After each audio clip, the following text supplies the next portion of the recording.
Hello प्यारे बच्चों स्वागत है आप सभी लोग का आपके अपने यूट्यूब चैनल केम थर्ड एजुकेशन के ऊपर। आज हम लोग अभी फ़िलहाल में नीट का टेस्ट सॉल्व करने जा रहे हैं, जो कि हमारे स्टूडेंट्स के एग्ज़ाम में आया हुआ था। उसके total 45 question atomic structure chapter के सॉल्व करते हैं। ठीक है, तो आज का पहला क्वेश्चन यहाँ पर दिया हुआ है कि आपका radius of hydrogen atom in the ground state 0.53 angstrom. Hydrogen atom का रेडियस इतना है, तब radius of lithium ion in similar state यानी कि ग्राउंड स्टेट में ही कितना होगा, ये चीज़ आपको बताना है। ठीक है, बहुत ही इजी क्वेश्चन है। इसमें हमें हाइड्रोजन एटम का कोई लेना देना नहीं है, लेकिन हम ज़बरदस्ती लेना देना कर लेते हैं।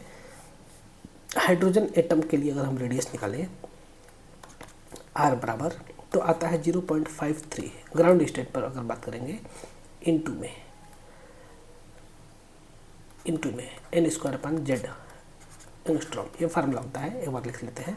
अब हाइड्रोजन एटम के लिए मान लेते हैं क्या है, R1 इक्वल टू 0.53 इंटू में एन स्क्वायर की value 1 square upon Z angstrom यानी कि 0.53 एंगस्ट्रॉम। ठीक है, ये वैल्यू। तब पूछ रहा है कि लिथियम का कितना होगा, तब हमें लिथियम पर 2+ आयन का बताना है कि उसका रेडियस क्या होगा।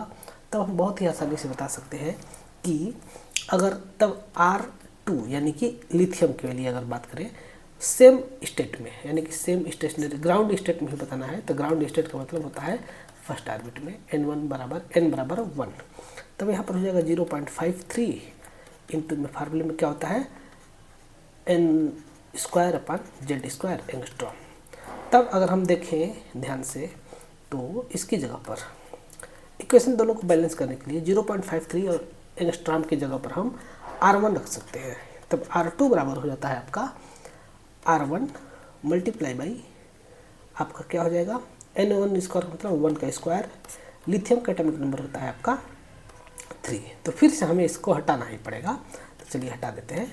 इस क्वेश्चन में दिया है तो इसके साथ हम थोड़ा सा नौटंकी कर ही लेते हैं। क्या करना है 1/3 एंगस्ट्रॉम। अब 3 से इसको काटना है तो 0.3 1 जा 3 है ना, फिर 2 बचा और 3, तो 3 से 1 जा 21 और आगे कुछ और आएगा एंगस्ट्रॉम। यानी कि लिथियम का ग्राउंड स्टेट में रेडियस क्या आ गया 0.17 एंगस्ट्रॉम आ जाएगा। क्या ऑप्शन में है? हाँ, तो यहाँ पर है ना 0.17 एंगस्ट्रॉम। ठीक है, नेक्स्ट क्वेश्चन यहाँ पर दिया गया है photo electric effect was discovered by. Photo electric effect को कौन से वैज्ञानिक ने खोजा था, इसके बारे में आपको बताना है। तो यहाँ पर अगर हम देखेंगे तो फोटो इलेक्ट्रिक इफेक्ट जो है कि सबसे पहले हर्ट्ज नाम के साइंटिस्ट ने डिस्कवर किया था। बाद में उसको अल्बर्ट आइंस्टीन ने आगे बढ़ाया और अल्बर्ट आइंस्टीन को इसके लिए नोबेल प्राइज़ दिया गया था, है ना। इसके लिए उनको नोबेल प्राइज़ दिया गया था फोटो इलेक्ट्रिक इफेक्ट के लिए। लेकिन खोजा कौन था? स्टार्टिंग में हर्ट्ज नाम के साइंटिस्ट ने इसकी डिस्कवरी की थी। क्वेश्चन नंबर 3 अगर हम देखें तो which of the following has more number of unpaired electron. किसके अंदर सबसे ज़्यादा नंबर ऑफ अनपेयर्ड इलेक्ट्रॉन है, इसके बारे में हमें चर्चा करना है। तो हमें चारों का इलेक्ट्रॉनिक कन्फिगरेशन लिखना पड़ेगा। अगर हम पहले से वाकिफ़ है, मतलब पहले से अगर हम इस क्वेश्चन के बारे में पढ़े हुए हैं, जानते हैं, तब तो आसानी से कर लेंगे। लेकिन मान लीजिए कि हम नहीं जानते हैं, उस केस में हमें एक एक के बारे में करना पड़ेगा। Zn पर 1+ चार्ज।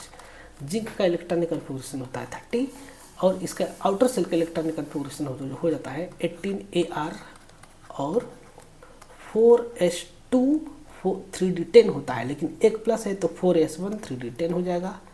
इस केस में इसमें यस में एक इलेक्ट्रॉन होगा जो कि अनपेयर्ड होगा और डी के सभी इलेक्ट्रॉन जो है पेयर्ड होंगे।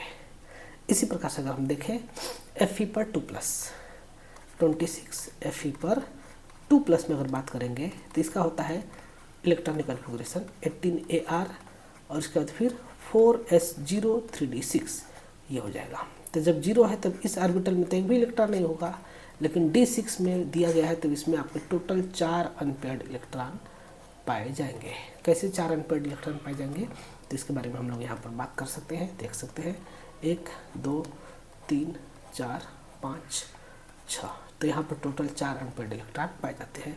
यही वाला आंसर होगा, कंफर्म है, लेकिन हम इन दोनों ऑप्शंस को भी चेक करते हैं।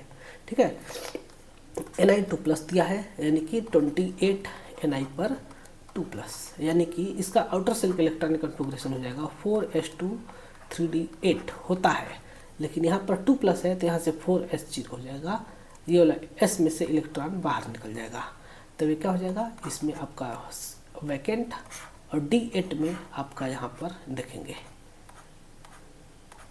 तो इसके अंदर अगर हम इलेक्ट्रॉनों को फिलअप करेंगे तो हमारे पास क्या आएगा, देख सकते हैं 1 2 3 4 5 6 7 8, टोटल 2 अनपेयर्ड इलेक्ट्रॉन यहाँ पर पाए जाएंगे। ठीक है, निकल के अंदर अगर हम देखें कॉपर में, तो कॉपर का इलेक्ट्रॉनिक कन्फिग्रेशन होता है, यह एक इलेक्ट्रॉनिक कन्फिग्रेशन का एक्सेप्शन है, तो इसके लिए हम लोग अलग से चर्चा करेंगे और देखेंगे तो हमें पता चलेगा कि इसका होता है 29 और Cu+ है, तो इसका इन जनरली इलेक्ट्रॉनिक कन्फिग्रेशन होना चाहिए था आपका 4s2 3d9, लेकिन एक्सेप्शन है इलेक्ट्रॉनिक कन्फिग्रेशन का, क्यों है कैसे है इसके बारे में हम लोग बहुत बार चर्चा कर चुके हैं, हमें इस पर टाइम वेस्ट नहीं करना है।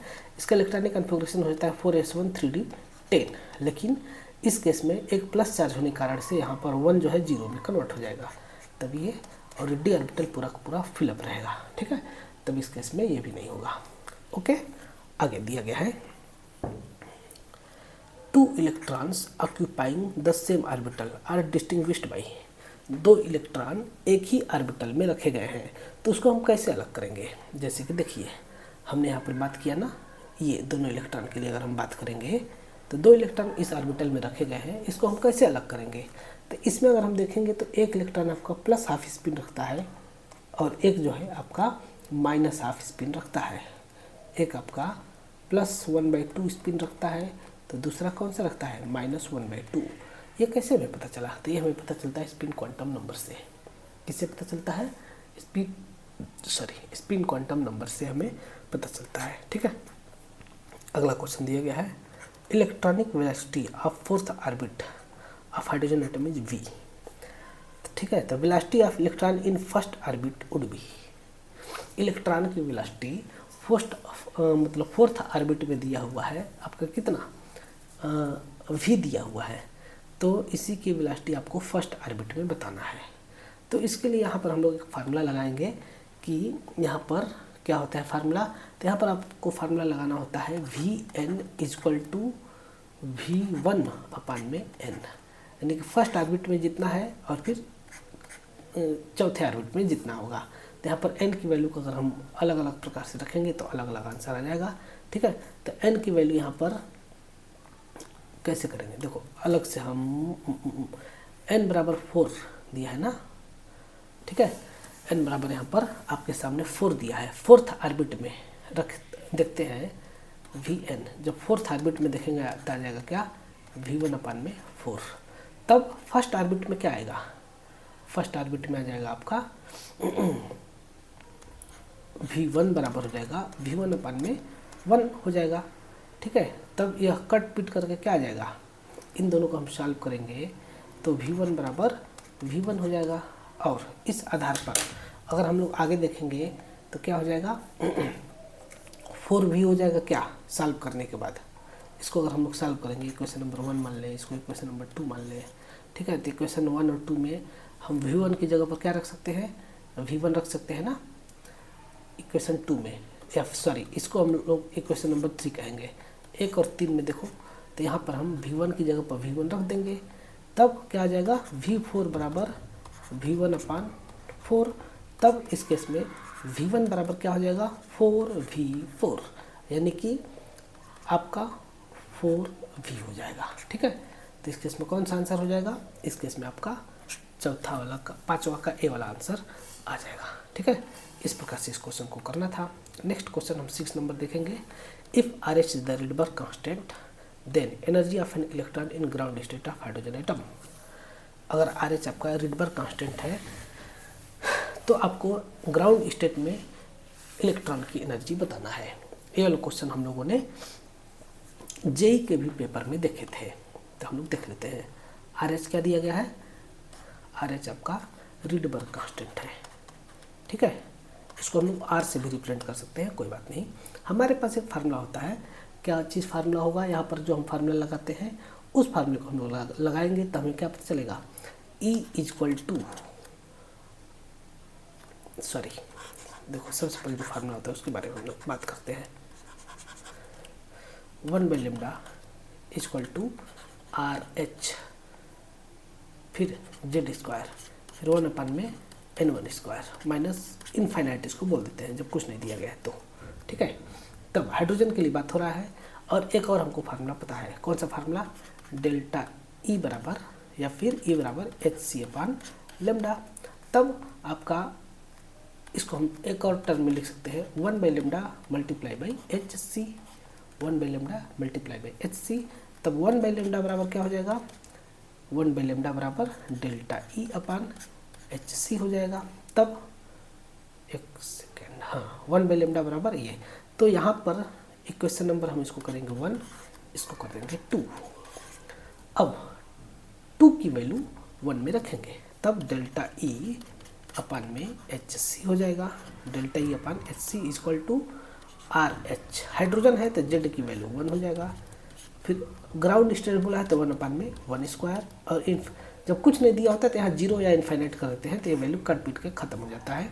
तब डेल्टा E बराबर हो जाता है RH, फिर HC, इन सभी की वैल्यू मल्टीप्लाई बाई 1, यानी कि डेल्टा E बराबर आ जाता है आपका Rydberg constant multiply by Planck constant और स्पीड ऑफ लाइट, है ना। तो RHHC आ जाएगा, इस केस में कौन सा हो जाएगा, RHHC हो जाएगा।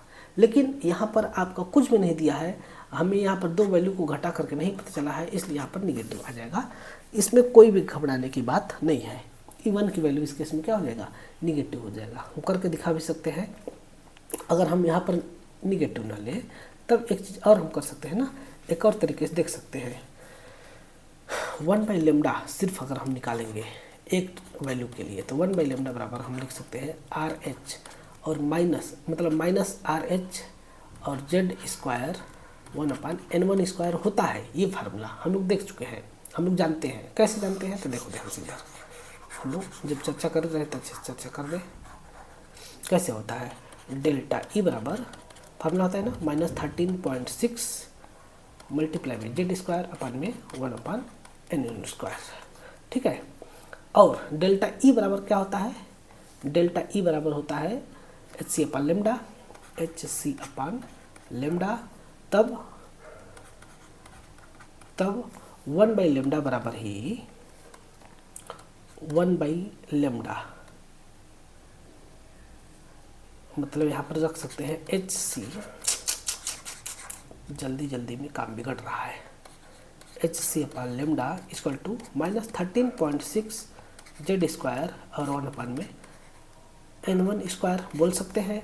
तब 1/λ बराबर क्या हो जाएगा, -13.6 में HC हो जाएगा, Z स्क्वायर और 1 में N1 स्क्वायर, और इसी को हम लोग क्या बोलते हैं, रिडबर्ग कांस्टेंट बोलते हैं। इसी को हम लोग क्या बोलते हैं, रिडबर्ग कांस्टेंट बोलते हैं। माइनस टर्म बाहर होता है, माइनस टर्म यहाँ से क्या हो जाता है, बाहर हो जाता है। तो जब ये माइनस टर्म बाहर हो जाएगा तब 1/λ बराबर हो जाता है -RH Z स्क्वायर 1 में N1 स्क्वायर। अब वही चीज़ यहाँ पर फिर से करना है, तो 1/λ बराबर क्या रख सकते हैं, 1/λ बराबर हम रख सकते हैं 1/λ बराबर डेल्टा E/HC, और जब रखेंगे तो फिर से वही कट पीट करके आ जाएगा, यानी कि -13.6 बचता है फाइनली। जो बच्चे होशियार होंगे वो समझ पा रहे होंगे फास्ट गति से, ठीक है। तब यहाँ पर हम लिख देंगे डेल्टा E/में HC इक्वल टू -RH और Z स्क्वायर 1 में N1 स्क्वायर। तब डेल्टा E बराबर -RH HC 1 का स्क्वायर 1 में 1 का स्क्वायर, ठीक है। तब आ जाएगा डेल्टा E बराबर -RH और HC, ठीक है। अब आगे आंसर इस प्रकार से हम लोग को यहाँ पर करना था। ओके, समझ में आया।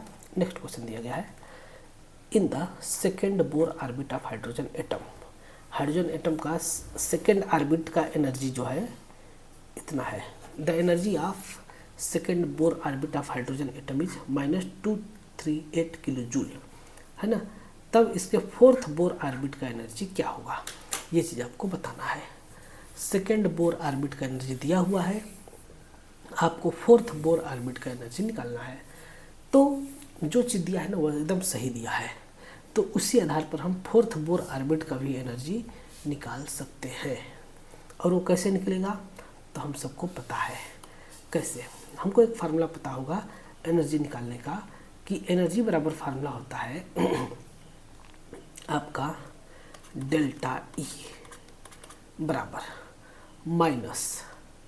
माइनस में हाइड्रोजन के लिए ना किलो जूल मैं फार्मूला बता रहा हूँ 1312 अपान में n स्क्वायर, ये किलो जूल में फार्मूला होता है क्योंकि आंसर किलो जूल में पूछा है, तो किलो जूल मोल इनवर्स ये फार्मूला होता है। तब n की वैल्यू बस क्या करना है, n बराबर 4 रख देना है, n बराबर 4 रखना है। तब डेल्टा ई बराबर क्या हो जाएगा, तब यहाँ पर आपका आ जाएगा डेल्टा ई बराबर -1312 अपान में 4 का स्क्वायर किलो जूल पर मोल, यानी कि -1312 अपान में 16 ये कर देंगे। और अगर हम इसको सॉल्व करेंगे तो कितना आता है आंसर, -82 किलो जूल पर मोल।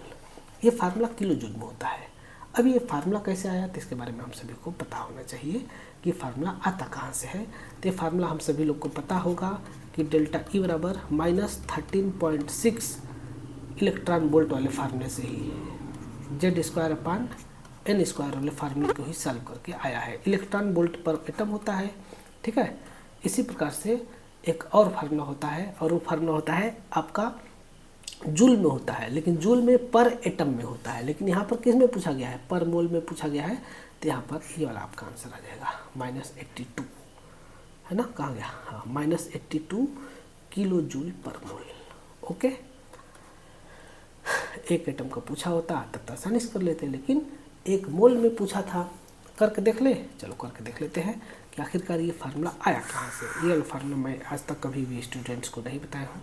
देखते हैं फार्मूला कैसे आता है। इलेक्ट्रॉन वोल्ट में जूल में अगर हम एनर्जी की वैल्यू देखें तो हम लोग फार्मूला जानते हैं, डेल्टा ई बराबर होता है -2.18 इंटू में 10 to the power -18 Z square upon में n square joule per atom होता है। एक एटम का इतनी एनर्जी। अब तब एक मोल में कितना एटम होता है, तो एक मोल में आपका एटम होता है, एक मोल में एटम कितना होता है 6.022 10 टू द पावर 23। तब एक मोल में बताना है, तब हम इतने से डिवाइड कर देंगे।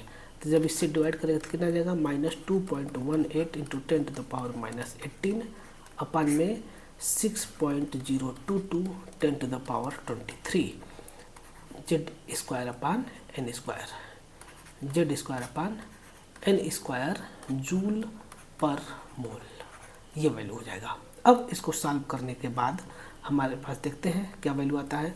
जब इसको हम लोग सॉल्व करेंगे तो -2.18 अपान में 6.022 और फिर डिवाइडेड बाई करने के बाद यहाँ पर क्या आ जाएगा, सॉल्व करेंगे तो 23 में से 18 जाएगा, कितना बचेगा 5 बचेगा ना।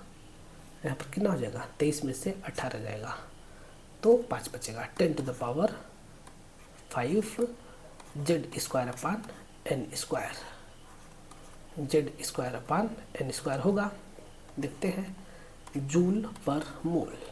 अब देखो इसको डिवाइड करना पड़ेगा, तो जब हम इसको डिवाइड करेंगे कैलकुलेटर से कर देते हैं फास्ट गति से, क्योंकि हमको तो एग्जाम देना नहीं है।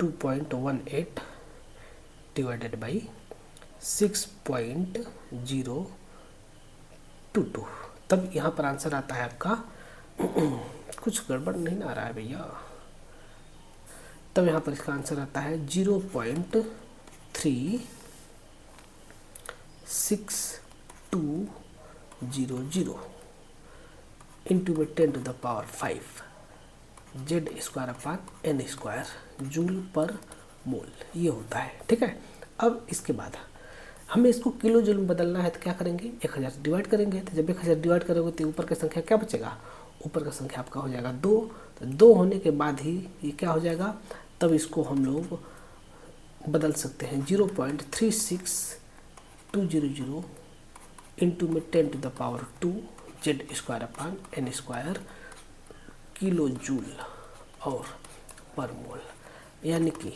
36.2 किलो जूल पर मोल। ये हमारा आंसर आ रहा है।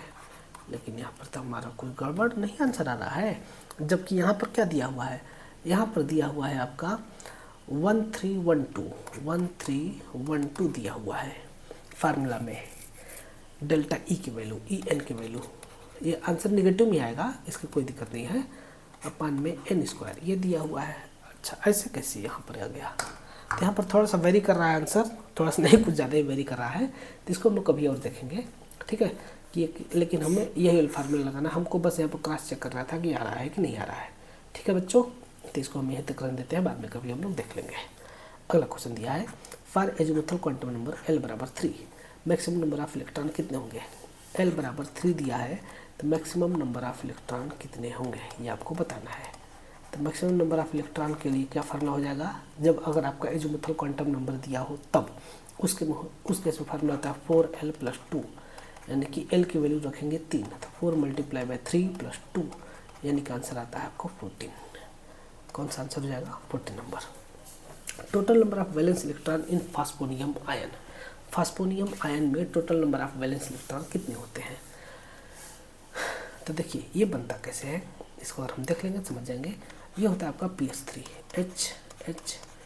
H एक लोन पेयर के पास एक H+ आता है, उसके साथ मिल करके अब एक स्क्वायर प्लेनर कॉम्प्लेक्स बनाता है, सॉरी टेट्राहेड्रल बनाता है H, और इसके सेंट्रल एटम पर आता है, फास्फोरस पर आता है plus charge. 1 2 3 4 5 6 7 8 total valence electron कितने हो जाते हैं, 8। ठीक है। Which are the following is not possible arrangement of electrons, जो चारों क्वांटम नंबर का सेट दिया हुआ है इसमें से कौन सा पॉसिबल नहीं है। n = 5 तो n = 3 हो सकता है, n = 0 भी हो सकता है, ये पॉसिबल है। क्योंकि जब प्रिंसिपल क्वांटम नंबर ज़्यादा हो तो एजीमुथल क्वांटम नंबर कम होते हैं और मैग्नेटिक क्वांटम नंबर उसके बराबर या कम होते हैं। लेकिन यहाँ पर क्या हो गया, ये ज़्यादा हो गया है ना, यानी कि प्लस माइनस दोनों मिला करके, तो ये वाला आपका आंसर गलत है।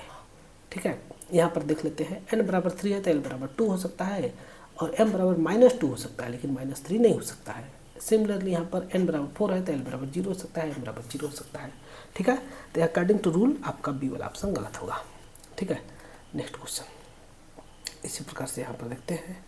If 2 hydrogen atom H and Hb electrons move round the nucleus in a circular orbits of radius r and 4r respectively, the ratio of lines take by them completely 1 revolution, तब इसके lime का ratio क्या होगा, ये चीज़ आपसे पूछा जा रहा है।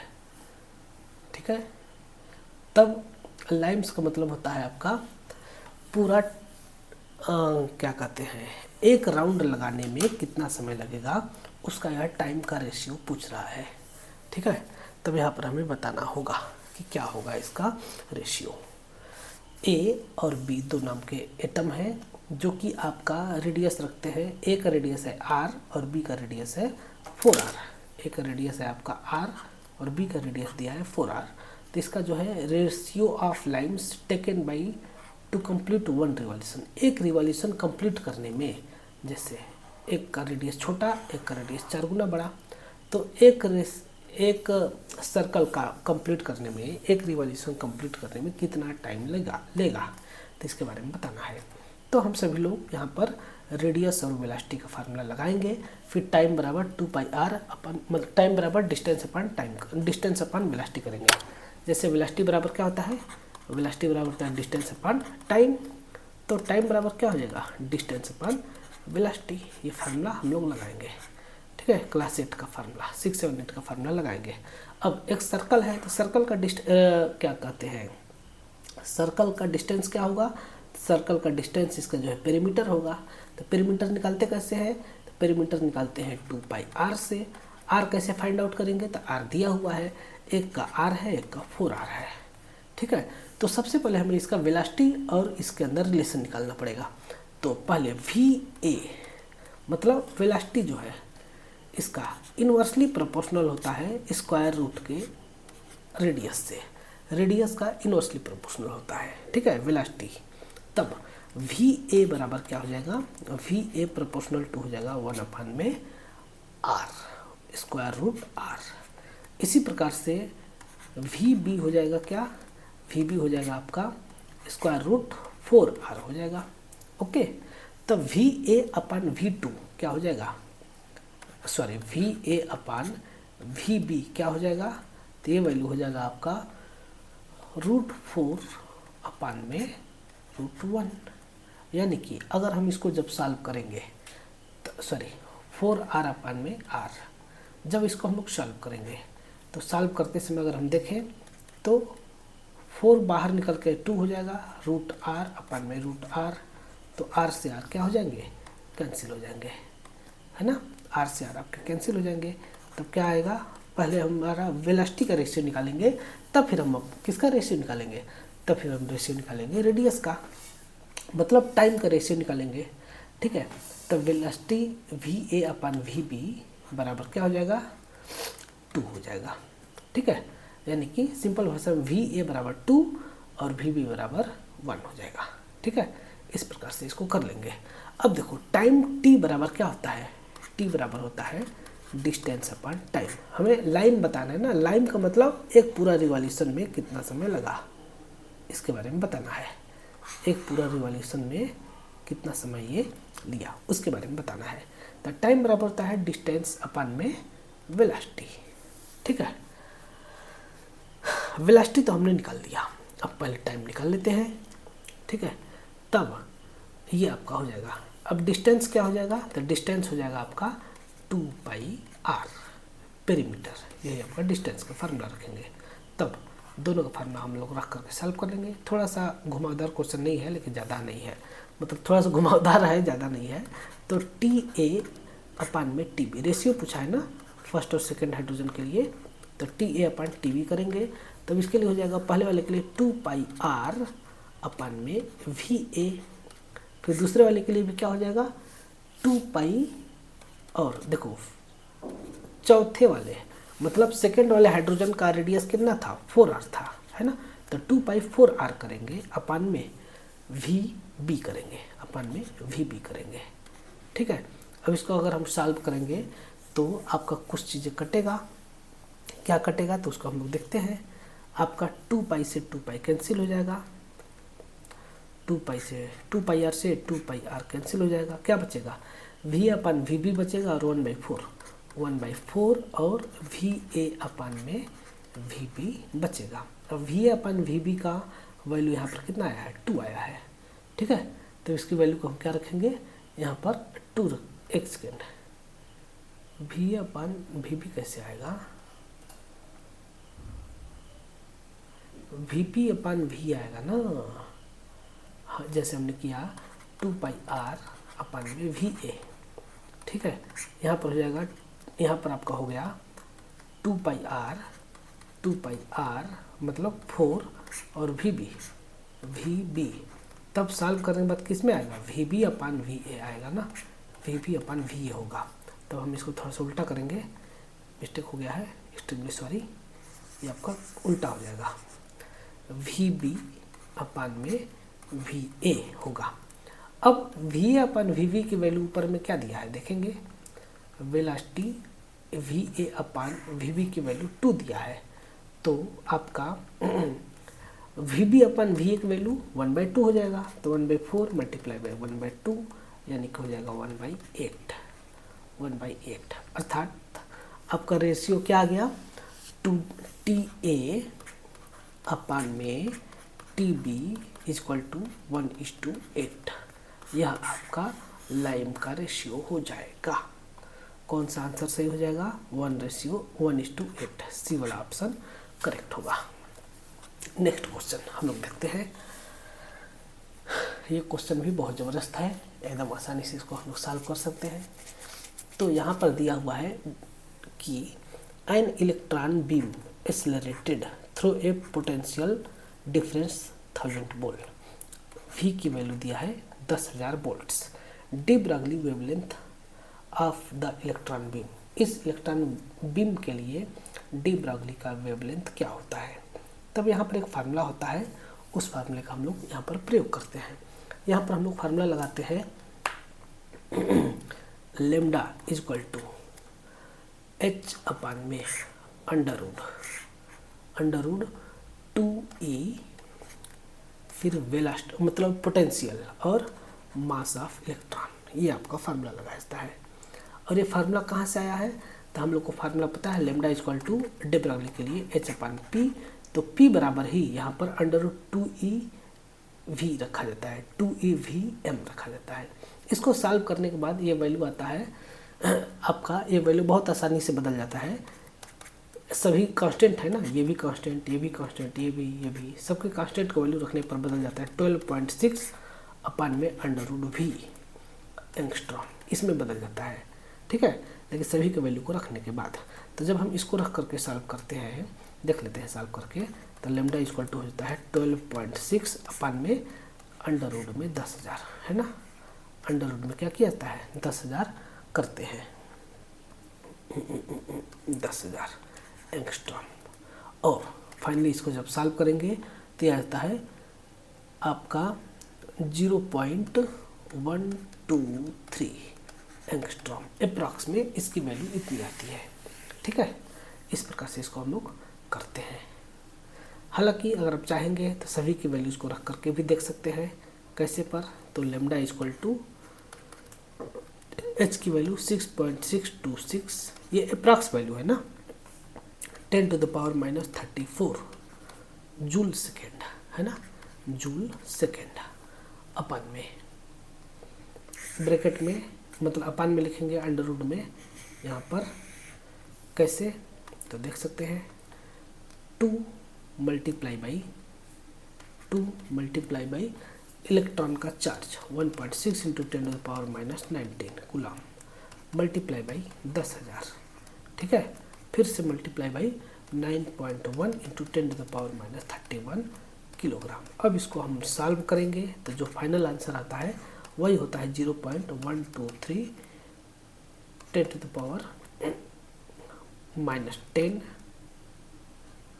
10⁻10 मीटर, ठीक है, यानी कि 0.123 एंगस्ट्रॉम, ठीक है। इस प्रकार से इस क्वेश्चन को हम लोग को सॉल्व करना होता है।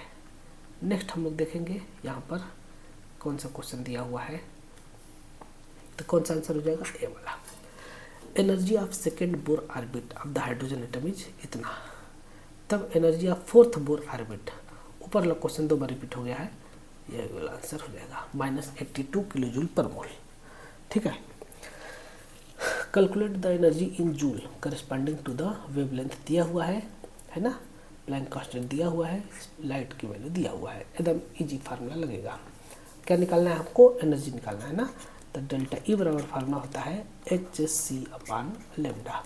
लेमडा की वैल्यू क्या दिया हुआ है आपका, लेमडा की वैल्यू अगर हम लोग देखेंगे यहाँ पर, तो यहाँ पर आपको लेमडा की वैल्यू दिया हुआ है 45 नैनोमीटर ना, 45 नैनोमीटर, यानी कि आपका 45 × 10⁻⁻9 मीटर। बस सभी को वैल्यू को रख करके सॉल्व कर देंगे। 6.626 है ना, और आपका 10⁻34 जूल सेकेंड इसका आंसर आता है, लेकिन हमें इसकी यूनिट को किलो जूल में रखना होगा। अच्छा नहीं, एनर्जी पूछा है ना, तो जूल सेकेंड रखेंगे, ठीक है, जूल सेकेंड इनटू में सी की वैल्यू आता है 3 × 10⁸ मीटर पर सेकेंड, और लेमडा की वैल्यू हम लोग रखेंगे 45 × 10⁻⁹ मीटर, ठीक है। तो अब इसमें से जो जो कटने वाला है काट पीट देंगे, मीटर से मीटर, सेकंड से सेकंड कैंसिल हो जाएगा। अब 10⁻⁹ ऊपर जा करके इसको काटेगा कि जोड़ेगा, जुड़ जाएगा ना, इसको काटेगा। एक सेकेंड, मैंने उल्टा कट कर दिया, इसमें अंडो दिया है कि नहीं, हाँ अब सही है। अब क्या करेंगे देखते हैं, पहले जो कट रहा है उसको करते हैं। 3 1 जा 3 और 3 1 जा 3 और क्या बचेगा 1 5, 3 5 जा 15, 15 3 45, सिंपल सा।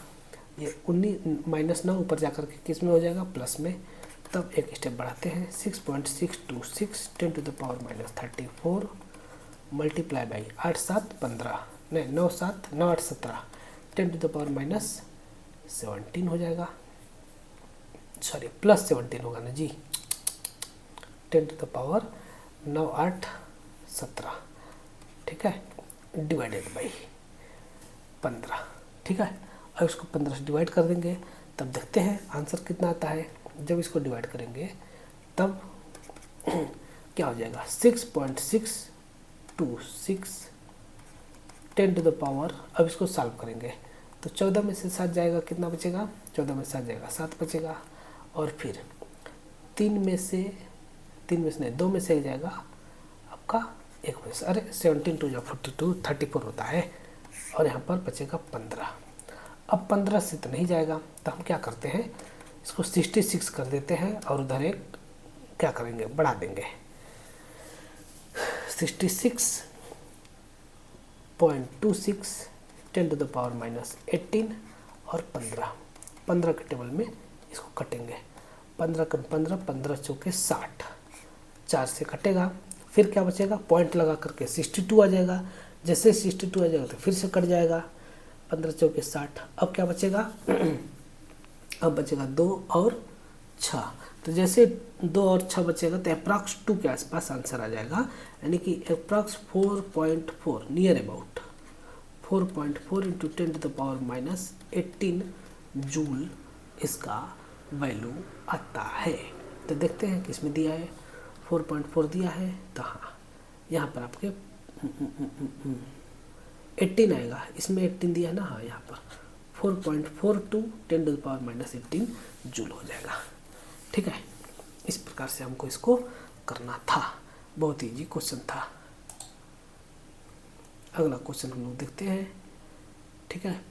क्वेश्चन नंबर कौन सा है, 15 नंबर है। Dynamic mass of photon of wavelength lambda. तो हमें मास बताना है किसका, फोटॉन का, डायनेमिक मास बताना है, जबकि लेम्डा दिया हुआ है। वेवलेंथ कितना है, लेम्डा है। तो यहाँ पर हम लगाते हैं डी ब्रॉगली इक्वेशन। कौन सा इक्वेशन लगाएंगे, थोड़ा पेन बदलते हैं, अच्छा वाला पेन लेते हैं। De Broglie equation, de Broglie equation लगाएंगे। जब हम लोग डी ब्रॉगली इक्वेशन लगाएंगे तो उस इक्वेशन से हम इसको सॉल्व करेंगे। तो फार्मूला क्या होता है, लेम्डा इक्वल टू H/mv। तब हमें फोटॉन के बारे में बात की जा रही है ना, जब भी फोटॉन के बारे में बात किया जाएगा तो ये H/mc में बदल जाता है, ठीक है। तब मास बराबर क्या हो जाएगा, मास बराबर हो जाएगा H/mc लेम्डा, ठीक है। मास बराबर होता है H/mc lambda, H/mc lambda, H/mc lambda, सी वाला ऑप्शन हो जाएगा। अगला क्वेश्चन दिया गया है, कब खत्म होगा भैया, थक गए हम। 20 क्वेश्चन करके 2 मिनट ब्रेक लेता हूँ। If N isotope of hydrogen has 2 neutrons, एक आइसोटोप, हाइड्रोजन के एक आइसोटोप में 2 न्यूट्रॉन्स हैं इन इट्स एटम, तब इसका एटॉमिक नंबर क्या होगा और मास नंबर क्या होगा। भाई साहब ये आपका क्या है, 1H3 ट्राइटियम है। तो ट्राइटियम का मास नंबर होता है 3। पहले क्या पूछा है, पहले पूछा है एटॉमिक नंबर और फिर मास नंबर, और एटॉमिक नंबर होता है 1, यानी कि 1 और 3 जिसमें आंसर होगा वही आंसर होगा। 1 3 किस में है, डी वाले में आंसर हो जाएगा, ठीक है ना। इस प्रकार से इस क्वेश्चन को करना था। अगला question, de Broglie wavelength associated with particles 10 to the power -6 kilogram moving with velocity 10 metre per second. Lambda का वैल्यू बताना है। लेम्डा बराबर फार्मूला होता है H/mv। एम की वैल्यू कितना दिया है, 10 के पावर -6 किलोग्राम, और वेलोसिटी दिया है 10 मीटर पर सेकेंड। रफ पर आते हैं, करते हैं। तो हमारे पास फार्मूला पता है, lambda equal to H/mv। M बराबर दिया है 10 के पावर -6 किलोग्राम, और वी की वैल्यू दिया है 10 metre per second, 10 metre per second. H की वैल्यू हमें पता है 6.626 10⁻⁻34 जूल सेकेंड। अब जूल सेकेंड की वैल्यू रखेंगे तब नहीं आएगा, हमें यूनिट को चेंज करना पड़ेगा। यूनिट को हम किस में चेंज करेंगे, इसके ओरिजिनल यूनिट में, एसआई यूनिट में, किलोग्राम मीटर स्क्वायर सेकेंड के पावर -2, है ना। ये होता है जूल का यूनिट, जूल का यूनिट ये होता है। तो जूल सेकेंड का क्या हो जाएगा, तो जूल सेकेंड का हो जाएगा किलोग्राम मीटर स्क्वायर सेकेंड के power -1, kilogram metre square second के पावर -1 हो जाता है। तो बस अब विथ यूनिट वैल्यूज को रख देंगे, है ना। क्या हो जाएगा देखते हैं, लेमडा बराबर 6.626 10⁻⁻34 किलोग्राम मीटर स्क्वायर सेकेंड के पावर -1 अपन में m की वैल्यू 10⁻⁻6 किलोग्राम और v की वैल्यू 10 और 10 के बाद मीटर सेकेंड की पावर -1। बस जो कट रहा है पहले यूनिट को काटते हैं, second inverse metre kilogram cut जाएगा। 10 से ये कटेगा, क्या बचेगा 5, -5 ऊपर जा कर के हटाएगा किसी चीज़ को, तो क्या बचेगा 6.626 10⁻⁻34 में से 5 जाएगा 29 बचेगा, -29 मीटर। ये आता है लेमडा की वैल्यू 6.626 10⁻⁻29 मीटर। ओके बोल दो, है ना। ये वाला आंसर हो जाएगा डी वाला, ठीक है। अगला क्वेश्चन दिया है, the electronic configuration of oxide ion much most similar to the electronic configuration of. Oxide ion का जो इलेक्ट्रॉनिक कन्फिगरेशन होता है O पर 2- का इलेक्ट्रॉनिक कन्फिगरेशन क्या हो जाएगा आपका 2s2 2p6। ये इसका इलेक्ट्रॉनिक, कितना हमारा गंदा हैंड राइटिंग है। जो बच्चे समझदार हैं, जो बच्चे जानते हैं, वो खूब आसानी से कर लेंगे।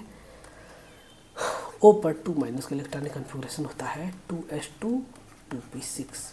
तो उसके बराबर किसका कन्फिगरेशन होगा, पहला दिया है सल्फाइड आयन S पर 2-, बिल्कुल नहीं, इसका होता है 3s2 3p6, उसके बराबर नहीं है। किसके बराबर नहीं है, फिर दूसरा दिया है नाइट्राइड आयन, मतलब n पर 3-। तो जब हम लोग n पर 3- करेंगे तो ये इसके बराबर हो जाएगा n पर 3-। इसका हो जाता है आपका, जैसे n पर 3- करेंगे तो इसका हो जाएगा 2s2 2p6, इसके बराबर हो जाएगा, यानी कि नाइट्राइड आयन होगा। ऑक्सीजन एटम नहीं, नाइट्रोजन एटम नहीं, ठीक है। Which introduce the concept of electron spin. Electron spin के कंसेप्ट को कौन बताता है, Schrodinger, Planck, Bohr, Uhlenbeck, Goudsmit. जो भी वैल्यू दिया है उसका आधार बताना है। 19 नंबर का आंसर क्या हो जाएगा। तो फिर इलेक्ट्रॉन स्पिन के बारे में बताते हैं। अल्लेन, जो भी लिखा है पढ़ लेना, ये डी वाला ऑप्शन सही है, अल्लेनबेग गोल्डस्मिथ, ठीक है। अगला 20 नंबर क्वेश्चन दिया है आपका, Ni2+ का मैग्नेटिक मोमेंट बताना है ना। तो मैग्नेटिक मोमेंट का फार्मूला होता है आपका, यहाँ पर हम लोग देखते हैं मैग्नेटिक मोमेंट म्यू बराबर फार्मूला होता है अंडरवुड में n+2 बोर मैग्नेटॉन, है ना। ये फार्मूला होता है, जहाँ n बराबर होता है नंबर ऑफ अनपेयर्ड इलेक्ट्रॉन, ये फार्मूला होता है। तब Ni पर 2+, 28 Ni के ऊपर 2+ के बारे में बताना है।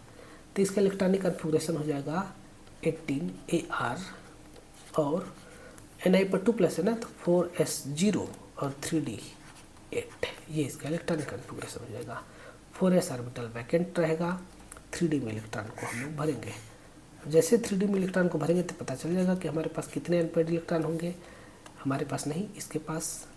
तब 1 2 3 4 5 6 7 8, कितने अनपेयर्ड इलेक्ट्रॉन है बच्चों, 2। तो n की वैल्यू क्या होगा 2। फार्मूला कौन सा लगाएंगे, ऊपर वाला, म्यू बराबर अंडरवुड में 2 फिर 2 + 2 मिल करके आंसर 2। तो फिर आंसर 2 रूट मल्टीप्लाई बाई 4 यानी कि √8।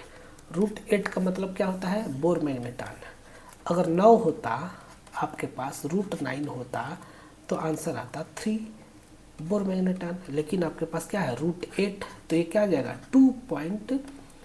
2.9 के आसपास आएगा बोर मैग्नेटॉन में। बस ऑप्शन चेक कर लेंगे। 2.9 के आसपास कोई दिया है? हाँ, तो 2.9 के आसपास दिया है 2.83। ठीक है, ये आपको बोर मैग्नेटॉन में हो जाएगा। अगला क्वेश्चन करने से पहले हम बस शुरू करते हैं थोड़ी देर में, 2 मिनट में। अब क्वेश्चन नंबर 21 देखते हैं। बहुत जल्दी इसको ख़त्म करना है। मोमेंटम मतलब P की वैल्यू ऑफ रेडिएशन का दिया हुआ है वेवलेंथ दिया हुआ है, आपको मोमेंटम की वैल्यू यानी कि बताना है। तो कौन सा फार्मूला लगेगा? सिंपल तौर पर λ = h/p, de Broglie wave equation. तो P बराबर क्या हो जाएगा इस केस में? P बराबर हो जाएगा h/λ। P बराबर क्या हो जाएगा? P बराबर h/λ। ये आपका फार्मूला होगा। अब कैसे करेंगे इसको सॉल्व? तो हमारे पास लैम्डा की वैल्यू दिया है। लैम्डा बराबर दिया हुआ है आपके सामने 0.33 नैनोमीटर। ओके, सॉरी, लैम्डा की वैल्यू क्या दिया हुआ है? 0.33 नैनोमीटर। ओके, 1 मिनट चेक कर लेता हूँ 0.33 है कि नहीं।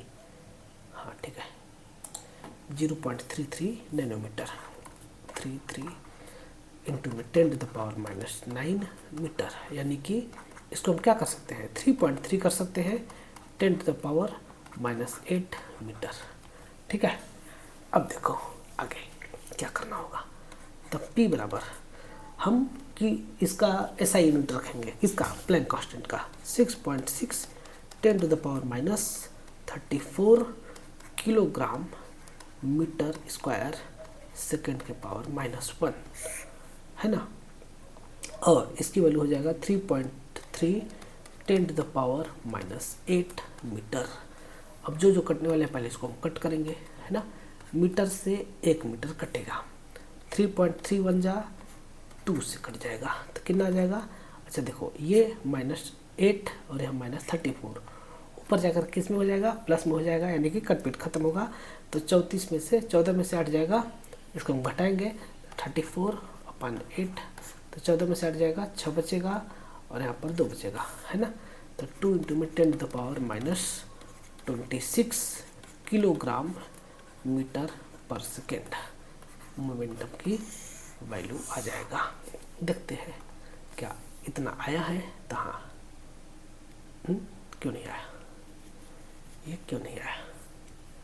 2 इंटू 10⁻24 कैसे आ जाएगा? हमने कुछ गलती कर दिया है क्या? देखते हैं। 34 में से 8 जाएगा तो इतना ही तो आएगा। 1 सेकेंड, हम इसको इधर लेके आएंगे तो ये इधर कम होगा ना। सॉरी, हमने यहाँ उल्टा कर दिया है, -10 करेंगे, यहाँ -10 हो जाएगा, और जब -10 होगा तो 24 हो जाएगा। ठीक, सॉरी, एक्सट्रीमली सॉरी, यहाँ पर 10⁻10 हो जाएगा ना। इधर हम बढ़ा रहे हैं तो इधर तो कम होगा। ओके, तब सही है, ए वाला ऑप्शन हो जाएगा।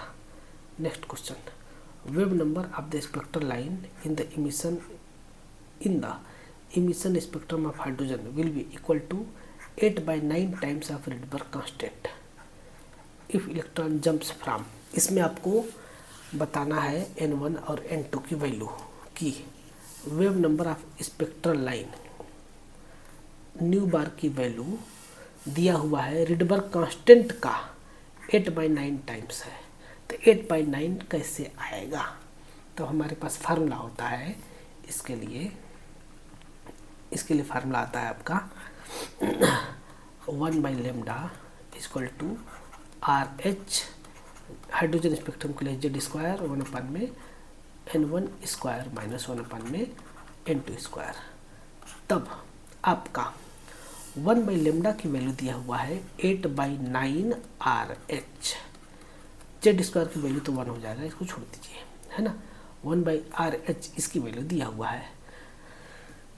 तब अगर हम इसको सॉल्व करेंगे तो यहाँ पर हमें पता चलेगा कि यहाँ पर हम क्या वैल्यू रखें, n1 स्क्वायर और n2 स्क्वायर की क्या वैल्यू रखें कि 8/9 आ जाए, है ना।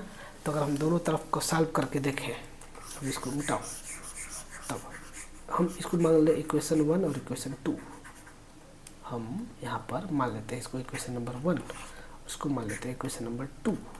तो 1/λ से 1/λ कैंसिल, RH से RH कैंसिल, तब 1 में n1 स्क्वायर माइनस 1 में n2 स्क्वायर बराबर क्या आता है, 8/9।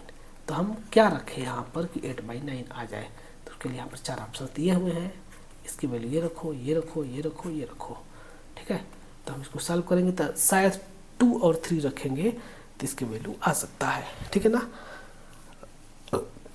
न्यू बार बराबर इतना दिया हुआ है, ठीक है। तो फिर n1 बराबर अगर हम रखें 1 और n2 बराबर रखें 3, ये ऑप्शन दिया है क्या, n1 बराबर 1 और n2 बराबर 3, हाँ एक ही में दिया है ना, हाँ ये वाला ऑप्शन हो जाएगा 22 का। ये n1 बराबर 1 रखेंगे और n2 बराबर 3 रखेंगे, 1/3 स्क्वायर। तब इसको सॉल्व करने के बाद 1 में 1 माइनस 1 में 9, तो 9 माइनस 1/9 बराबर 8/9, ठीक है। तो कौन सा आंसर हो जाएगा, ए वाला आंसर हो जाएगा, ठीक है। 23 number question, choose the correct statement. Correct statement क्या है, इसको हमें सिलेक्ट करना है।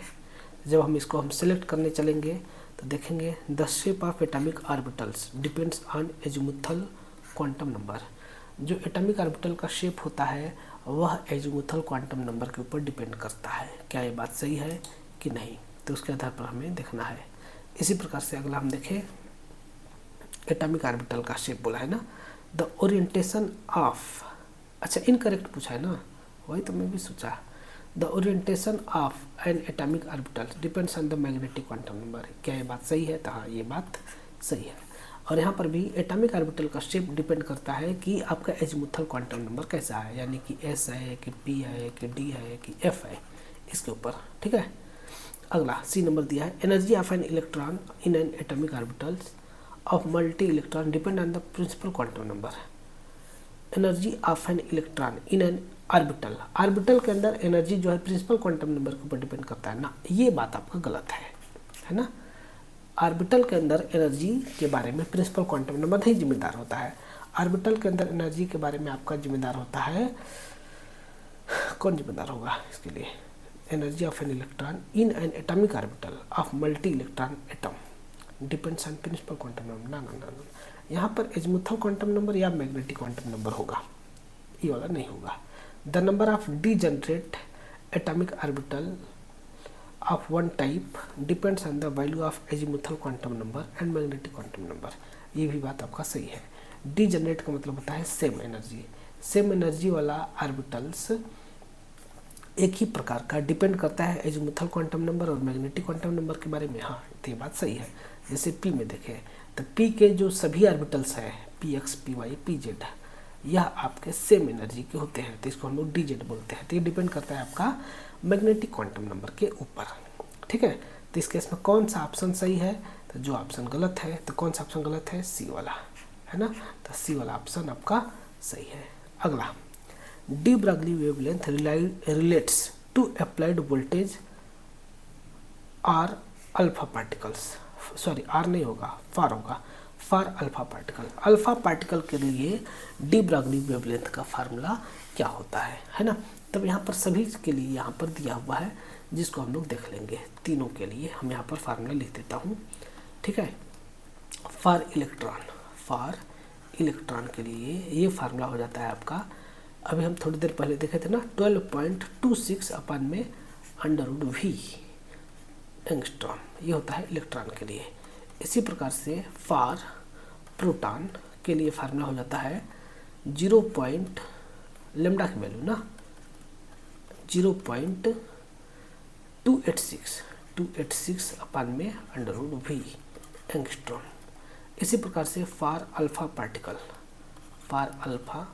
पार्टिकल लेमडा बराबर यहाँ पर हो जाता है आपका 0.101 अपान में √v एंगस्ट्रॉम। तो यहाँ पर अल्फा पार्टिकल के लिए पूछा है तो कौन सा हो जाएगा, सी वाला ऑप्शन हो जाएगा। ठीक है, अगला क्वेश्चन आपका देखते हैं क्या दिया हुआ है। यहाँ पर मैक्सिमम कितना भी है भैया, बहुत ज़्यादा थकावट हो गया है। Maximum number of electron in a sub level. Sub level में मैक्सिमम नंबर ऑफ इलेक्ट्रॉन क्या होता है, यानी कि जब एल की वैल्यू पता हो तब इलेक्ट्रॉन की वैल्यू क्या होगा। तो मैक्सिमम इलेक्ट्रॉन के लिए फार्मूला हो जाएगा इस केस में, मैक्सिमम इलेक्ट्रॉन के लिए 2 अंडर में 2 मल्टीप्लाई बाई 2l + 1 यानी कि 4l + 2, ये वाला ऑप्शन होता है। ठीक है, in d orbitals does not have 4 lobes. कौन से डी ऑर्बिटल में 4 लोब नहीं होते हैं, तो इस केस में आपका होता है dz²। dz² में सिर्फ 2 लोब होते हैं, या फिर और अच्छे से गहराई में बात करेंगे तो 6 लोब होते हैं। ठीक है, कैसे बनता है, एक ये ऑर्बिटल होता है और एक इसके ऊपर z² का ऑर्बिटल और ये x² - y² का एक रिंग बनता है। ठीक है, तो ये वाला ऑप्शन हो जाता है। Maximum number of electron in p orbital, p orbital के लिए with in p orbital with m = 5, n = 5 और m = 1 दिया है। m = 1 का मतलब कौन सा 1 दिया है ये चीज़ नहीं बताया, तो हम यहाँ पर +1 मानेंगे, है ना। यानी कि 5p में m की कितनी वैल्यू हो जाएगा, m की 3 वैल्यू होगा, एक होगा +1, एक होगा 0 और एक होगा -1। तब अगर हम बात करेंगे तो इसको हम बोलते हैं, इसको हम लोग बोलते हैं +1, 0 और -1, एक ज़्यादा बन गया क्या। ठीक है, तब इस प्रकार से तो मैक्सिमम नंबर ऑफ इलेक्ट्रॉन पूछा है तो सभी में मैक्सिमम 2 ही इलेक्ट्रॉन होंगे, 2, 2 और फिर 2। तो क्या आंसर आ जाएगा, 2 आंसर आ जाएगा, 2 इज करेक्ट। अगला क्वेश्चन यहाँ पर दिया हुआ है कि which are the following does not contain number of neutrons equal to that of 18ar40। मतलब आर्गन में, इस आर्गन में जितने न्यूट्रॉन है किसमें, इसमें से नहीं है। तो आर्गन में कितने न्यूट्रॉन है, तो यहाँ पर देखेंगे 40 - 18 करोगे तो क्या आ जाएगा, 22 आएगा क्या, 10 में से 2 गया 22, फिर 3 में 2 गया, हाँ 22। किसमें 22 न्यूट्रॉन नहीं है तो चेक करेंगे, 11 में से 9 गया, 41 में से 19 जाएगा 22, है ना। यहाँ पर 43 में से 21 जाएगा 22, यहाँ पर 40 में से 21 जाएगा तो ये आ जाएगा 19, 42 में से 20 जाएगा 22। तो कौन सा ऑप्शन हो जाएगा, सी वाला। ठीक है, अगला, if the electron in an hydrogen atom represent in the first Bohr orbit, तब total energy of the electron is. कोई एक इलेक्ट्रॉन है हाइड्रोजन एटम का, प्रेजेंट है फर्स्ट बोर ऑर्बिट में, तो यह किसके, तब इस केस में टोटल एनर्जी किसके बराबर हो जाएगा। तब यहाँ पर इसका टोटल एनर्जी होता है kinetic energy plus potential energy के बराबर। इसको हमें थोड़ा सा इधर सॉल्व करना पड़ेगा तब इसका आएगा आंसर। काइनेटिक एनर्जी बराबर क्या होता है, बोर थ्योरी जब हम लोग पढ़ते हैं ना तो उस समय हम लोग देखते हैं काइनेटिक एनर्जी बराबर आपका होता है 12 mv²। पोटेंशियल एनर्जी बराबर होता है आपका -e² r। ठीक है, बट हमें एक चीज़ पता है mv² बराबर होता है e² r होता है। ठीक है, तो इसकी जगह पर हम यहाँ ऊपर में वैल्यू रखेंगे, mv² की ये वैल्यू रखेंगे, mv² की e² r टोटल एनर्जी की वैल्यू। नहीं, इसको हम क्या बोलते हैं, इसको हम बोलते हैं सेंट्रीपिटल फोर्स। सेंट्रीपिटल फोर्स की वैल्यू हम लोग यहाँ पर रखते हैं काइनेटिक एनर्जी में। तब ये क्या हो जाएगा, तब काइनेटिक एनर्जी फिर से रीडिफाइंड किया जाएगा। काइनेटिक एनर्जी बराबर हो जाएगा 1/2 e² r, यानी कि e² 2r हो जाएगा, 2r। अब काइनेटिक एनर्जी बराबर होता है, टोटल एनर्जी बराबर होता है kinetic energy plus potential energy. Total energy बराबर kinetic energy plus potential energy. तो दोनों वैल्यूज़ को हम लोग यहाँ पर रख करके सॉल्व करेंगे। तो जब सॉल्व करते हैं तो कितना आता है, -e² r potential energy plus e² 2r, है ना, यानी कि -e² प्लस 1/2 e² ठीक है। तब इसको सॉल्व करेंगे तो क्या आंसर आ जाएगा, -e²/2r, e²/2r हो जाएगा। ठीक है, टोटल एनर्जी का वैल्यू e²/2r हो जाएगा। तो ये पूछा गया है, टोटल एनर्जी पूछा है ना, e²/2r, सी वाला ऑप्शन करेक्ट हो जाएगा। ओके प्यारे बच्चों, नेक्स्ट क्वेश्चन हम लोग देखते हैं। If the wavelength of green light इतना, तो इसकी फ्रीक्वेंसी क्या होगा, 5000 एंगस्ट्रॉम।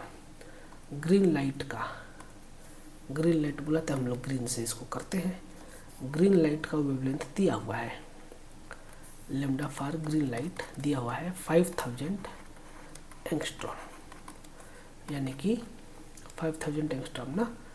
तब हमारा इसको हम बदल सकते हैं, 5000 इंटू 10⁻⁻10 मीटर, यानी कि 5 इंटू 10⁻⁻7 मीटर। ओके, अब न्यू बराबर होता है c/λ, तब c बराबर हो जाएगा 3 इंटू 10⁸ मीटर पर सेकेंड, और ये वैल्यू हो जाएगा 5 इंटू 10⁻⁻7 और मीटर। तब हम 3 को 30 कर सकते हैं, 30 इंटू 10⁻7 मीटर पर सेकेंड, और यहाँ पर 5 इंटू 10⁻⁻7 मीटर। तो मीटर से मीटर कैंसिल कर देंगे, तो 5 7 जा 35, 5 6 जा 30 हो जाएगा। 6 multiply by 10⁻14 second inverse, new की वैल्यू आ जाएगा। 6 multiply by 10⁻14 second inverse, 6 multiply by 10⁻14 second inverse. ठीक है, अगला क्वेश्चन दिया है, deflection back of a few particles heating on the foil of golden, Rutherford का एटॉमिक मॉडल, रदरफोर्ड का alpha particle scattering experiment. Few electron, कुछ particles जो है आपका बैक हो जाते हैं, इससे क्या पता चलता है, किससे क्या पता चलेगा, nucleus is heavy, nucleus is small, या फिर बोथ ए एंड बी, या फिर electron create hindrance in the movement of alpha particle, electron जो है हिंड्रेंस क्रिएट करता है। तो नहीं, न्यूक्लियस बहुत भारी है और न्यूक्लियस बहुत छोटा है, इसलिए कुछ पार्टिकल अल्फा के बैक साइड में आ जाते हैं।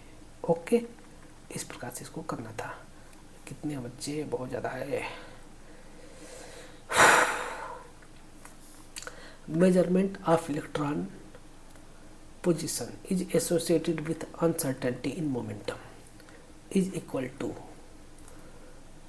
1 into 10⁻⁻18 kilogram centimetre second inverse. The uncertainty in electron velocity, electron की वेलोसिटी की अनसर्टेनिटी क्या होगा, पोजीशन की अनसर्टेनिटी यानी कि डेल्टा एक्स की वैल्यू दिया हुआ है ना, डेल्टा एक्स की वैल्यू दिया हुआ है, लेकिन किस में दिया हुआ है, ग्राम पर सेंटीमीटर में। तो हमें किस में बताना है आपका ये वैल्यू, अब ये वैल्यू आपको बताना है पर सेंटीमीटर सेकेंड इनवर्स में। अब हमें डेल्टा यू की वैल्यू बताना है सॉल्व करके, यानी कि डेल्टा वी की वैल्यू। तो यहाँ पर हम लगाएंगे हाइजेनबर्ग का अनसर्टेनिटी प्रिंसिपल, और वो प्रिंसिपल क्या बोलता है देखते हैं। प्रिंसिपल बताता है delta x m delta v greater than or equal to h upon में 4 पाई। जब भी क्वेश्चन सॉल्व करेंगे तो ग्रेटर देन का साइन हटा करके इज इक्वल टू कर देते हैं। Delta x m delta v is equal to h upon में 4 पाई। डेल्टा वी बराबर होता है एच अपान में 4 पाई डेल्टा एक्स और एम, एम का मतलब मास ऑफ इलेक्ट्रॉन। ठीक है, अब देखिए सॉल्व करेंगे इसको। तो जब सॉल्व करेंगे तो सभी के वैल्यूज़ को हमें रखना पड़ेगा। तो जब सभी के वैल्यू को रखेंगे तभी इसका वैल्यू आएगा भैया, और इसका वैल्यू क्या आएगा उसको हमें सॉल्व करके निकालना होगा। देखो ये आपका किस में दिया हुआ है, किलोग्राम में ना, डेल्टा एक्स की वैल्यू, एक सेकेंड मोमेंटम दिया हुआ है ना, ओ भाई ओ भाई ओ भाई, ज़्यादा तो कुछ करना ही नहीं है इसमें। एक second. Measurement of electron position associated with, measurement of electron position is associated with uncertainty in momentum. Uncertainty in momentum के साथ इसका देखा गया तो यह क्या आया था, ये वैल्यू आया था 1 × 10⁻18 ग्राम सेंटीमीटर सेकेंड इनवर्स। ठीक है, यानी कि मोमेंटम दिया हुआ है, ये आपका पोजीशन नहीं दिया है, या आपका डेल्टा पी दिया हुआ है। ठीक है, तब हमें इसका बताना है, इसका हमें क्या चीज़ बताना है, सिर्फ और सिर्फ वेलोसिटी बताना है। तो ये बहुत ईजी है भाई, ये फार्मूला तो लगाना ही नहीं है। ये फार्मूला होता है अनसर्टेनिटी के लिए, लेकिन ये लगाना ही नहीं है। ठीक है, अनसर्टेनिटी इन वेलोसिटी पूछ रहा है, मोमेंटम दिया हुआ है। ठीक है, तब हम डायरेक्टली कर देंगे इसको। तो डेल्टा पी बराबर दिया हुआ है 1 × 10⁻18 gram centimetre second inverse, gram centimetre second inverse. और एम डेल्टा पी बराबर क्या होता है, डेल्टा पी बराबर होता है एम डेल्टा वी। तो डेल्टा वी पूछ रहा है। ठीक है, तो डेल्टा वी हम आसानी से निकाल लेंगे। तो एम डेल्टा वी बराबर भी हो जाएगा यही 1 × 10⁻18 gram centimetre second inverse, centimetre और सेकेंड इनवर्स। ठीक है, तब आपका डेल्टा वी बराबर हो जाएगा डेल्टा पी, इन दोनों इक्वेशन के साथ है ना, डेल्टा पी अपान में एम। डेल्टा पी की वैल्यू रखेंगे 10⁻18 और मास ऑफ इलेक्ट्रॉन इन ग्राम, ग्राम में रखना है ना, मास ऑफ इलेक्ट्रॉन इन ग्राम होता है 9.1 × 10⁻28, 10⁻28। ठीक है, तब ये आंसर कितना आ जाएगा, ये आंसर आ जाएगा 1 अपान में 9.1 10⁻, माइनस के बजाय प्लस में 10 centimetre second inverse. Delta we की बात हो रही है। अब इसको हम सॉल्व करेंगे तो फाइनली आ जाएगा 1.1 × 10⁹ सेंटीमीटर सेकेंड इनवर्स हो जाएगा। ठीक है, इस प्रकार से इसको हम लोग कर सकते हैं। ठीक है, ये वाला आंसर हो जाएगा। अगला क्वेश्चन खतरनाक है, खतरनाक का है, बहुत इजी है। DXY ऑर्बिटल DXY ऑर्बिटल के बारे में पूछा गया है। Maximum probability of finding electron in DXY orbital. जब भी बात होगी DXY ऑर्बिटल में, तो उस केस में आपका x एक्सिस और y एक्सिस के बीच में प्रेजेंट होगा ऑर्बिटल्स। ये आपका x है, ये y है, तो इसके बीच में ऑर्बिटल कौन प्रेजेंट होगा, DXY का। ठीक है, ऐसे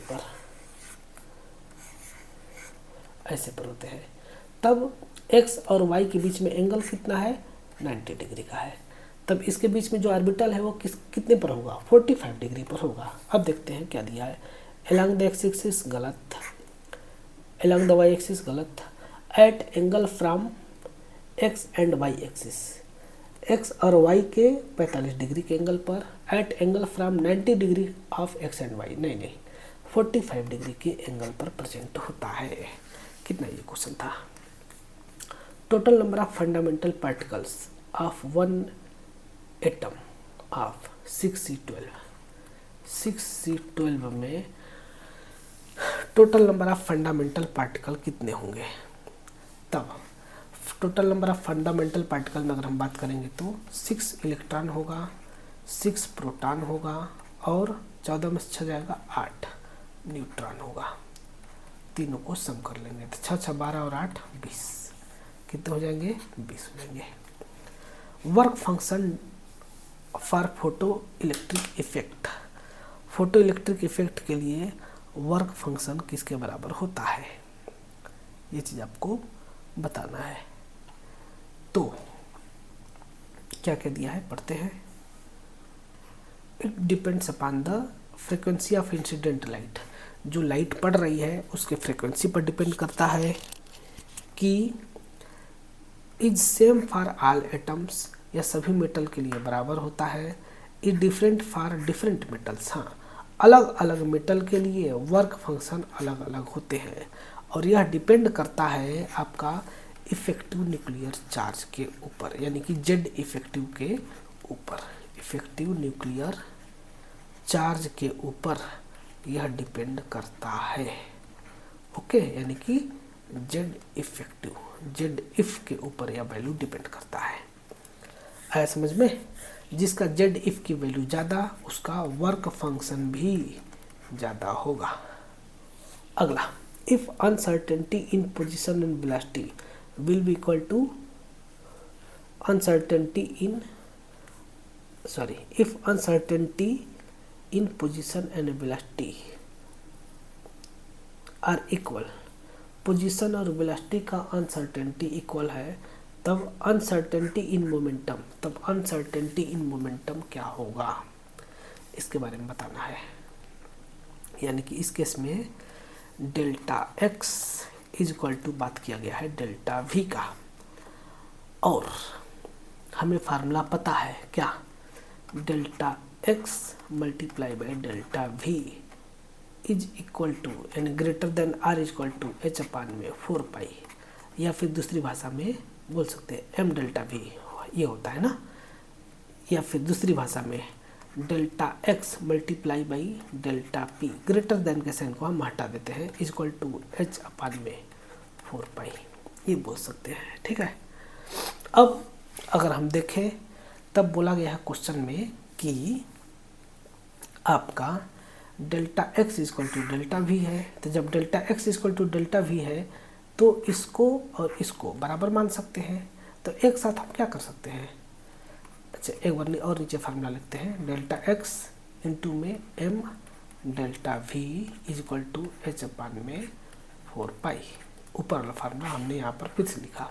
अब देखो दोनों को बराबर मान लेते हैं और दोनों को डेल्टा वी मान के चलते हैं, तब लिख सकते हैं डेल्टा वी स्क्वायर इंटू में M equal to h upon में 4 पाई, यानी कि दूसरी भाषा में डेल्टा वी स्क्वायर बराबर एच अपान में 4 पाई एम, ये हम फार्मूला बोल सकते हैं ना। तब डेल्टा वी बराबर हो जाता है आपका एच अपान में 4 पाई एम अंडर रूट में। ओके, अब हमारे पास फार्मूला पता है क्या, इक्वेशन नंबर 1 करो, इक्वेशन नंबर 2 इधर देखते हैं, P बराबर m डेल्टा वी, तब डेल्टा वी बराबर क्या हो जाएगा, डेल्टा P, यहाँ डेल्टा P करो, डेल्टा P बाई m। ठीक है, तब हम यहाँ पर ये फार्मूला का वैल्यू रख सकते हैं ना। तब equation number 2 from equation 1 and 2, from equation 1 and 2 क्या हो जाएगा, डेल्टा पी अपान एम बराबर अंडर रूट में एच अपान में 4 पाई एम। ठीक है, तब हम डेल्टा एम को राइट साइड में भेजेंगे तो एम स्क्वायर बन के जाएगा, तो डेल्टा पी बराबर अंडर रूट में एच एम स्क्वायर अपान 4 पाई एम, तो एम से एम कैंसिल होगा, क्या बचेगा, डेल्टा पी बराबर अंडर रूट में एम एच अपान में 4 पाई, ये आपका आंसर आ जाएगा, एम एच अपान में 4 पाई हो जाएगा। या फिर दूसरी भाषा में 4 क्या है, इसको हम बाहर निकाल सकते हैं, अंडर रूट में एम एच अपान में पाई 1/2, 4√4 का वैल्यू 2 होता है, तो ये 1/2 हो जाएगा, ये आपका आंसर आ जाएगा। क्या दिया है, 1/2 एम एच अपान में पाई, ये वाला ऑप्शन करेक्ट होगा। Next question, naturally occurring elements are mixture of isotopes, जो प्रकृति में प्राप्त एलिमेंट होते हैं उसमें बहुत सारे आइसोटोप्स का मिक्सचर होता है, जैसे कि हाइड्रोजन के 3 आइसोटोप्स के मिक्सचर होते हैं, कार्बन के भी 3, टीन के 10 आइसोटोप के मिक्सचर होते हैं। अगला क्वेश्चन आपके सामने दिया गया है,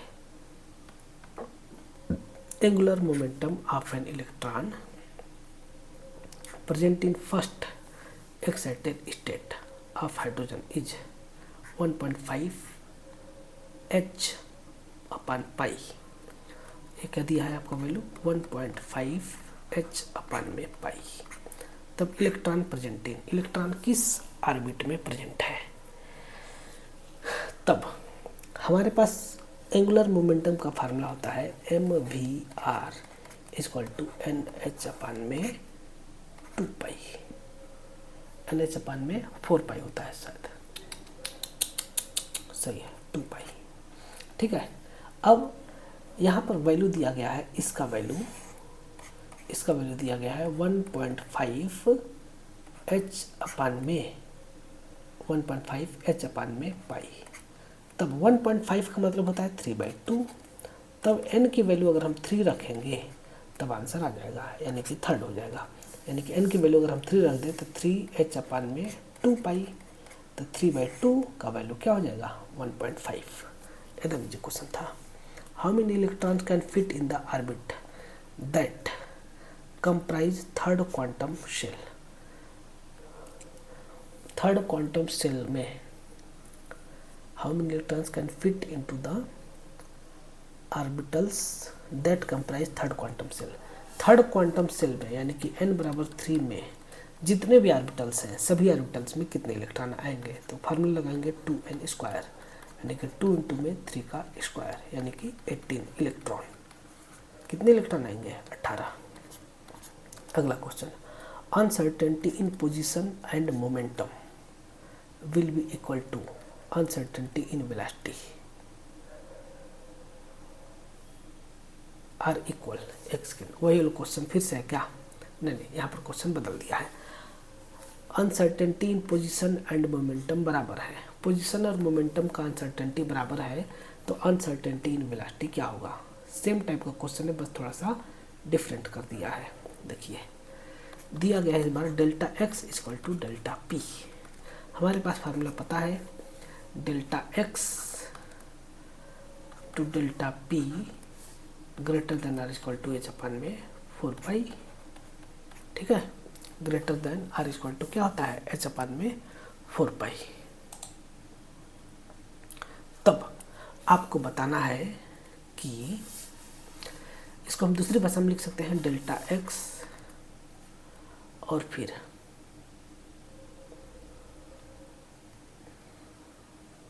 डेल्टा एक्स इंटू में m delta v is equal to h upon में 4 पाई लिख सकते हैं ना। अब क्वेश्चन में क्या दिया है, ये दोनों बराबर है, तो इक्वेशन क्या हो जाएगा, delta x square is equal to h upon में 4 पाई, यानी कि डेल्टा एक्स बराबर अंडर रूट में एच अपान में 4 पाई हो जाएगा। ठीक है, ये फार्मूला आपका बनता है, यानी कि डेल्टा पी बोल सकते हैं। इसमें कैसे किया गया है, ठीक है, एच अपान में 4 पाई।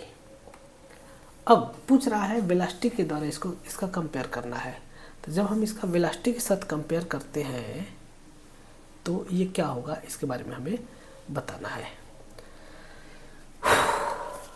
ओके, तब आगे हम क्या करेंगे, आगे हम लोग देख लेंगे।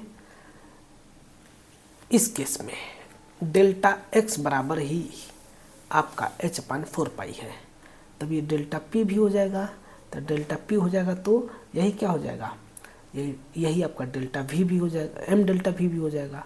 तब एम डेल्टा वी बराबर हो जाएगा अंडर रूट एच अपान में 4 पाई।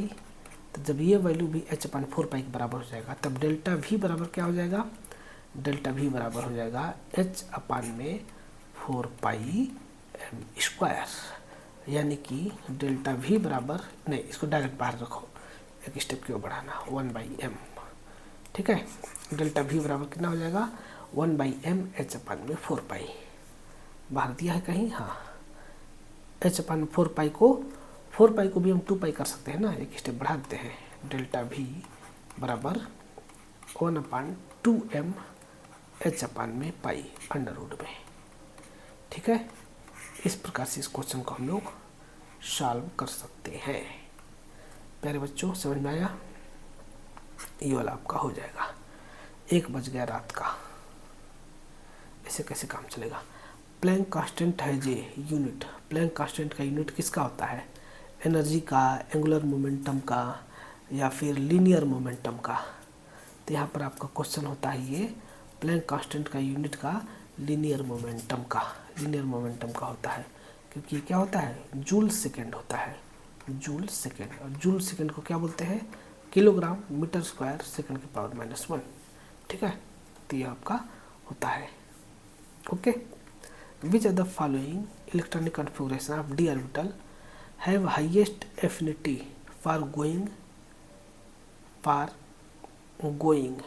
For gaining an electron.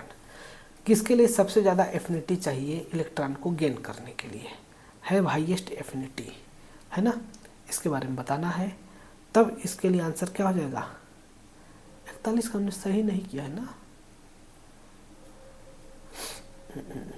Planck constant has a unit of, Planck constant has a unit of angular momentum का यूनिट होता है भैया, एंगुलर मोमेंटम का यूनिट होता है ना।